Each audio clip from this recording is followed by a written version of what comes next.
తిరుపతి, ఇది తిరుపతిలో బలంగా స్కోర్ చేస్తుంది. ఇక్కడి నుంచి మళ్ళీ వాతావరణం మారింది. మీకు రాయలసీమకి వెళ్ళేసరికి మళ్ళీ వాతావరణం మారింది. తిరుపతిలో 4 YSRCP, TDP and Janasena BJP కూటమి 3. చిత్తూరులో అసలు ఏ అంశాలు ప్రభావితం చేశాయని నేను తర్వాత చెప్తాను. చిత్తూరులో 2 వైఎస్ఆర్సీపీ, 5 కూటమి. రాజంపేటలో రివర్స్ అయింది. రాజంపేటలో 5 వైఎస్ఆర్సీపీ, 2 మాత్రమే కూటమి. కడప కూడా సేమ్, 5 వైఎస్ఆర్సీపీ, 2 మాత్రమే కూటమి. నంద్యాల 5 వైఎస్ఆర్సీపీ, 2 మాత్రమే కూటమి. మీరు జాగ్రత్తగా గమనిస్తే రాజంపేట, కడప, నంద్యాల అండ్ అగైన్ కర్నూలు, ఇక్కడ వైఎస్ఆర్సీపీ బలంగా ఉంది అనేది మళ్ళొకసారి తేటతెల్లమైందని చెప్పొచ్చు. కర్నూలులో 4 వైఎస్ఆర్సీపీ, 3 కూటమి. అనంతపురం ఇది రివర్స్ అయింది, 3 వైఎస్ఆర్సీపీ, 4 కూటమి. అలాగే హిందూపురంలో 4 వైఎస్ఆర్సీపీ, 3 కూటమి. ఇది టోటల్గా 25 పార్లమెంట్ సెగ్మెంట్ల పరిస్థితి. వైఎస్ఆర్సీపీ ప్రముఖులు, ఓడిపోయే జాబితాలో ప్రముఖులు చాలామంది ఉన్నారు. ముఖ్యంగా ఇక్కడి నుంచే మనం మొదలు పెడితే తమ్మినేని సీతారాం, అలాగే అవంతి శ్రీనివాస్, ముత్తంశెట్టి శ్రీనివాసరావు, గుడివాడ అమర్నాథ్, కరణం ధర్మశ్రీ, బూడి ముత్యాల నాయుడు, అలాగే పినిపే విశ్వరూప్, మార్గాని భరత్, అలాగే రాపాక వరప్రసాద్. అంటే ప్రముఖులు చెప్తున్నాను, వైఎస్ఆర్సీపీ ప్రముఖులు వీళ్ళందరూ ఓడిపోయే లిస్టులో ఉన్నారు. కొట్టు సత్యనారాయణ, కొడాలి నాని, వైఎస్ఆర్సీపీ ఫైర్ బ్రాండ్ కొడాలి నాని, అలాగే బాలినేని శ్రీనివాసరెడ్డి, అనిల్ కుమార్ యాదవ్. ఇంకో ముఖ్యమైన పేరు వైఎస్ఆర్సీపీ ముఖ్య నేత వల్లభనేని వంశీ, గన్నవరం ఎమ్మెల్యే. తర్వాత మీకందరికీ ఫైర్ బ్రాండ్ సుపరిచితం ఆర్కే రోజా, నగరి నుంచి ఆమె ఓడిపోతున్నారు. ఇక కొంతమంది ఇంకా ప్రముఖుల జాబితాలో ఉన్నారు. అంబటి రాంబాబు కూడా చెప్పానో లేదు, అంబటి రాంబాబు కూడా ఓడిపోతున్నారు. వీళ్ళంతా కూడాను వైఎస్ఆర్సీపీ ఫైర్ బ్రాండ్స్ ఎవరైతే ఉన్నారో, రెగ్యులర్గా తెలుగుదేశం పార్టీ మీద తీవ్ర స్థాయిలో దుమ్మెత్తిపోసిన నేతలందరూ కూడాను ఈసారి ఇంటి బాట పట్టనున్నారు అనేది రైజ్ గట్టిగా చెప్తోంది, బలంగా చెప్తోంది. ఖచ్చితంగా ఇది జరిగి తీరుతుంది. చేరి అనంతపురం జిల్లా గుంతకల్లి నుండి పోటీ చేయడం జరిగింది తెలుగుదేశం పార్టీ అభ్యర్థిగా. వారు గుంతకల్లి నుండి ఓటమి చవి చూడనున్నారు. అలాగే శ్రీమతి ఆర్కే రోజా, ప్రముఖ సినీ నటి అండ్ మంత్రివర్యురాలు, వారు చిత్తూరు జిల్లా నగరి నియోజకవర్గం నుండి ఓటమి చవి చూడబోతా ఉన్నారు.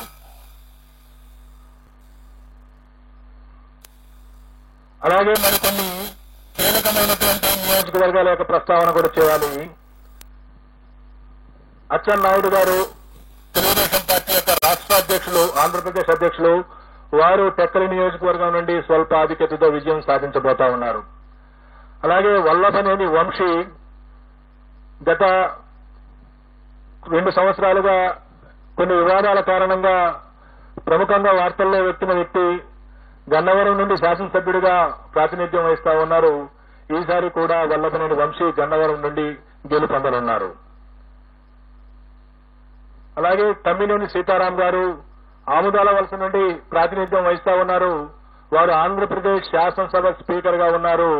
వారు కొద్ది ఓట్ల తేడాతో ఓటమి చవి చూసేటువంటి అవకాశం ఉన్నది.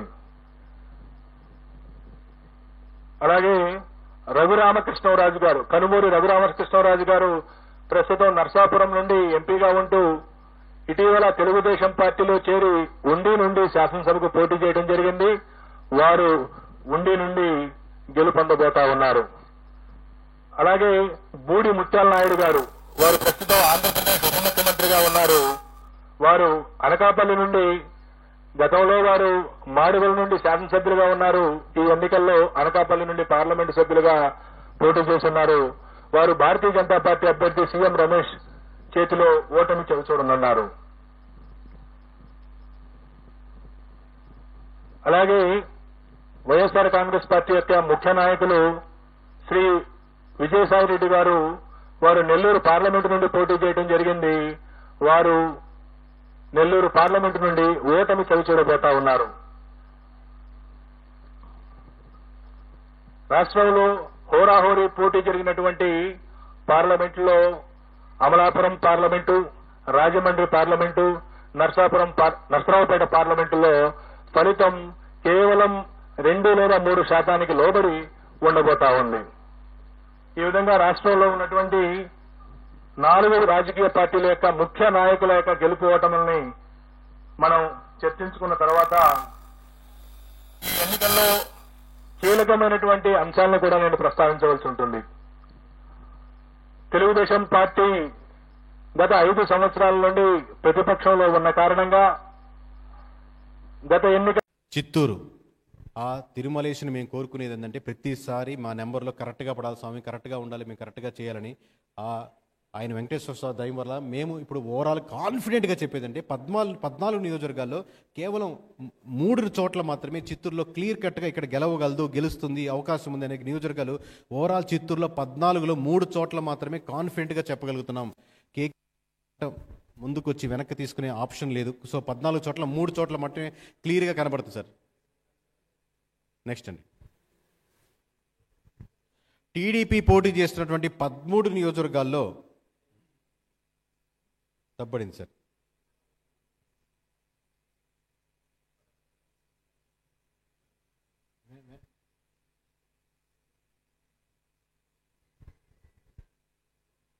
నేను అప్డేట్ చేస్తాను. నెక్స్ట్ వెళ్ళిపోండి సార్. నెక్స్ట్ వెళ్ళిపోండి. నేను నెంబర్ మీకు లాస్ట్ స్లైడ్లో మీకు అప్డేట్ చేస్తాను సార్ దాన్ని ఓవరాల్గా. సో జనసేన పోటీ చేసినటువంటి ఖచ్చితంగా ఒక నియోజకవర్గంలో జనసేన గెలుచుకోవడానికి ఆస్కారం ఉంది. ఫైనల్ స్లైడ్లో మీకు టోటల్గా అన్నీ వస్తాయి, అప్పుడు మీకు అప్డేట్ అవుతుంది. Next sir, next slide.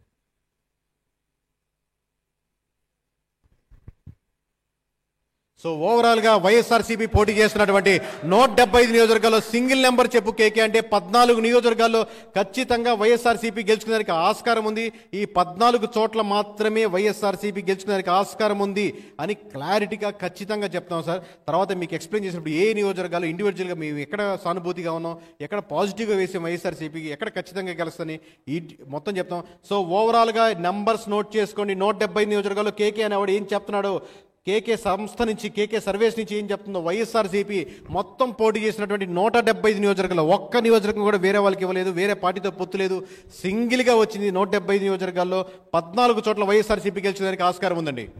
ఇకపోతే నెక్స్ట్ నెంబర్ సార్, టీడీపీ పోటీ చేసినటువంటి 144 నియోజకవర్గాల్లో మార్క్ మై వర్డ్స్ ఎవరి సపోర్ట్ అవసరం లేకుండా గెలిచేంత వరకు కూటమి అవసరం ఖచ్చితంగా ఉంది. కానీ గెలిచిన తర్వాత తను పార్టీలో ముందుకెళ్లేదానికి, తను సంస్థని ముందుకు ఇంకా తీసుకెళ్లేదానికి, ఆ సింహాసనం మీద అధిరోహించేదానికి 133 స్థానాలు ఖచ్చితంగా టీడీపీకి వచ్చేదానికి ఆస్కారం ఉంది సార్. ఎవరి సపోర్ట్ లేకుండా గవర్నమెంట్ ఫామ్ చేసేదానికి చంద్రబాబు నాయుడు గారికి టీడీపీకి ఖచ్చితంగా 133 స్థానాలు తగ్గకుండా వచ్చేదానికి 100% ఆస్కారం ఉంది. మార్క్ మై వర్డ్స్ లైవ్ చూస్తున్న ప్రతి ఒక్కరికి దేశ చరిత్ర మారుతుందో లేదో కానీ రాష్ట్ర చరిత్ర, రాష్ట్ర భవిష్యత్తు వేరే పార్టీ చేతుల్లో ప్రజలు ఎక్కువ మంది పెడుతున్నారు. 144 పోటీ చేసిన దగ్గర 133 చోట్ల గెలిచేదానికి ఆస్కారం ఉంది. నెక్స్ట్ సార్, మరి జనసేన పరిస్థితి ఏంటి? వైనాట్ 175, వైనాట్ 175ని వైనాట్ 21 అని సీరియస్ గా తీసుకున్నారు సార్ జన సైనికులు. వైనాట్ 21 అని 21 స్థానాల్లో పోటీ చేసిన 21 స్థానాలు గెలిచి చూపిస్తామని తొడ కొట్టి మీసాలు తిప్పి చెప్తున్నారు గట్టిగా జన సైనికులు. 21 స్థానాల్లో వైనాట్ 21 అని అంటే దీన్ని బట్టి మీకు ఏమర్థమవుతుంది టోటల్గా? నెక్స్ట్ నెంబర్ సార్, అంటే బీజేపీ పోటీ చేసిన 10 స్థానాలు 7 స్థానాలు కైవసం చేసుకుంటుంది. అంటే 14 చోట్ల, ఒక్క నిమిషం సార్, ఒకసారి వెనక్కి అంటే జనసేన ప్లే చేయండి సార్, ఒకసారి జనసేన ప్లే చేయండి సార్, బ్యాక్. అంటే 14 చోట్ల వైఎస్ఆర్సీపీ గెలుచుకుంటే 21 చోట్ల జనసేన గెలుచుకునే దానికి ఆస్కారం ఉంది. అంటే ప్రధాన ప్రతిపక్షం నేనే, అసెంబ్లీలో ప్రధాన ప్రతిపక్షం కోల్పోతుంది వైఎస్ఆర్సీపీ. ఇక మీదట నెక్స్ట్ గవర్నమెంట్లో అంటే వాళ్ళు కూటమిలో ఉండొచ్చు కానీ టెక్నికల్గా ప్రధాన ప్రతిపక్షం నేనే అని జనసేన ముందుకు వస్తుంది. అంటే 18 సీట్లు, అంటే ఎవరికైనా తెలియని వాళ్ళకి చెప్తున్నాం సార్, 18 సీట్లు దాటితే వాళ్ళకి ప్రతిపక్ష హోదా ఇస్తారు. సో ప్రతిపక్ష హోదా వైఎస్ఆర్సీపీ కోల్పోతుంది. ఖచ్చితంగా జనసేన ప్రతిపక్ష హోదాలో తీసుకొని 21 స్థానాలు పోటీ చేసింది, మేము గెలవగలమని ఖచ్చితంగా క్లారిటీగా ముందుకెళ్తున్నారు. ఇక మీదట మనకు ఆంధ్రప్రదేశ్ రాష్ట్రంలో అసెంబ్లీలో ప్రధాన ప్రతిపక్షం జనసేననే. Mark my words. నెక్స్ట్